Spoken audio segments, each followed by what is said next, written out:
नमस्कार.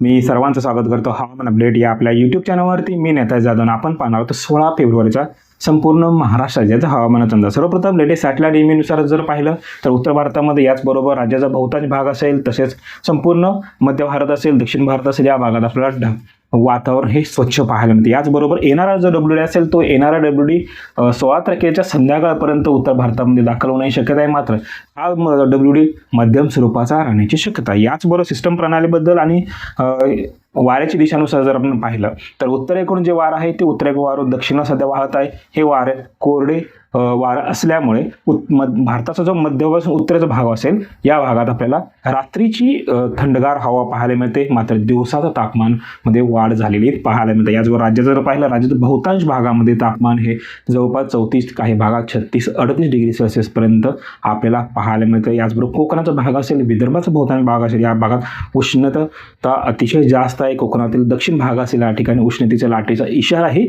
त्या ठिकाणी दिला आहे. याचबरोबर बंगालच्या उपसागरात जे कमी दाबाच्या क्षेत्राची निर्मिती होते, या कमी दाबाच्या क्षेत्राची निर्मिती होते. तसेच आज भारत आणि पाकिस्तान यामधला जो T20चा सामन्याचा थरार आपल्याला कोलंबोमध्ये पाहायला मिळतं. त्या कोलंबोचा जर आपण विचार जर केला, म्हणजे पावसाचं वातावरण जर पाहिलं तर आज सकाळी त्या ठिकाणी पाऊस पाहायला मिळाला. याचबरोबर सध्या लेटेस्ट सॅटेलाइटनुसार जर पाहिलं, हा भाग संपूर्ण आहे दक्षिण भाग, या भागात मुसळधार स्वरूपाचा पाऊस पाहायला मिळत आहे. याचबरोबर मॅच दरम्यान जर विचार केला, मॅचमध्ये मात्र आपल्याला 1 ते 2 तासाचा अवधी मिळण्याची ही दाट शक्यता आहे. मात्र काही भागामध्ये आपल्याला पाऊस हलक्या स्वरूपाचा पाऊस पाहायला मिळू शकतो. रात्री 10 ते 11 नंतर मात्र मुसळधार स्वरूपाचा पाऊस या कोलंबोमध्ये पण होण्याची दाट शक्यता आहे. याचबरोबर सिस्टम प्रणालीबद्दल आपण जर विचार केला, बंगालच्या उपसागरा म्हणजे श्रीलंकेच्या दक्षिण भागात या ठिकाणी एक लो प्रेशर एरिया तयार झाला आहे.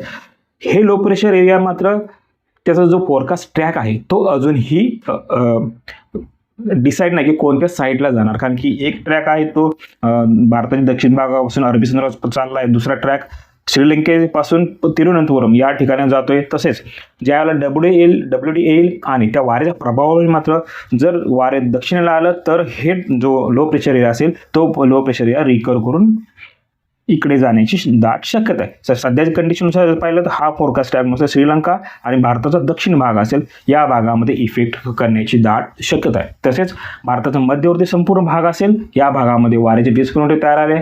तसेच सायक्लोनिक सर्क्युलेशन या ठिकाणी तयार असेल, या ठिकाणी अँटी सायक्लोन तयार होईल. या अगोदरच्या व्हिडिओमध्ये आपण सांगितलं होतं की 2 सायक्लोनिक सर्क्युलेशन उतरले असतील. महाराष्ट्राच्या मध्यवर्ती भागापासून म्हणजे कोकणाचा उत्तर भाग असेल या ठिकाणी एक अँटी सायक्लोन बनेल आणि त्यावेळेला वारं दिशा आणि या ठिकाणी मध्य भारत असेल या ठिकाणी काही ठिकाणी ढगांचं वातावरण तयार होण्याची दाट शक्यता आहे. पावसाची शक्यता मात्र एकदम फार कमी आहे राज्यामध्ये. याचबरोबर राज्यात देशाचा दक्षिण भाग असेल त्या ठिकाणी 17, 18, 19, 20 दरम्यान हलक्या स्वरूपाचा पाऊस पाहायला मिळतो. राज्यात कोणत्याही स्वरूपाचा पाऊस सध्या तरी आपल्याला पाहायला मिळत नाही. याचबरोबर उष्णतेचा विचार केला म्हणजे मिनिमम आणि मॅक्झिमम टेम्परेचरचा विचार जर केला, कोकणाचा संपूर्ण भाग असेल याच्यामध्ये रत्नागिरी, सिंधुदुर्ग, दक्षिण गोवा असेल, उत्तर गोवा असेल, सावंतवाडी असेल, तसेच रायगड, रत्नागिरी, मुंबई शहर, डहाणू, पालघर, कल्याण संपूर्ण भाग असेल, अलिबाग, पेन, रोहा या भागामध्ये 34 ते 36 डिग्री सेल्सिअस तापमान पाहायला मिळण्याची दाट शक्यता आहे. गरमीचा नाहक त्रास त्या ठिकाणी पाहायला मिळू शकतो. तसेच पश्चिम महाराष्ट्राचाही बहुतांश भाग, सांगली संपूर्ण जिल्हा, सोलापूर संपूर्ण जिल्हा, सातारा पुण्याचा पश्चिम भाग असेल, अति पश्चिम भाग म्हणजे घाटमाथ्याचा भाग या भागामध्ये ही 34 ते 36 डिग्री सेल्सिअस तापमान पाहायला मिळेल. साताऱ्याचा उत्तर भाग, पुण्याचा पूर्व भाग काही भाग असेल, तसेच अहिल्यानगर असेल आणि संपूर्ण खानदेशमधील, तसेच मराठवाड्याचा छत्रपती संभाजीनगर, जालना, बीडचा उत्तर भाग आणि लातूरचा हा भाग असेल.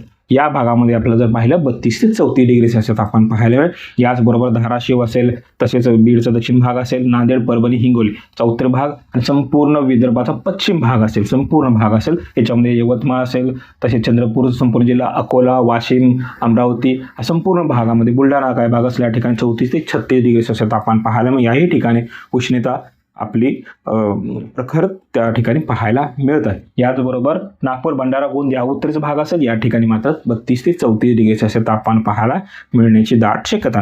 याचबरोबर हवामान खात्याच्या अंदाज जर पाहिलं तर आज आणि उद्या आज 15 तारखेला रत्नागिरी आणि सिंधुदुर्ग या ठिकाणी येलो अलर्ट जारी केला आहे. राज्याच्या इतरत्र भागामध्ये कोणताही अलर्ट सध्या पाहायला मिळत नाही. याचबरोबर 16 तारखेला जर पाहिलं तर रायगड असेल, रत्नागिरी असेल, 2 जिल्ह्यामध्ये येलो अलर्ट जारी केला आहे.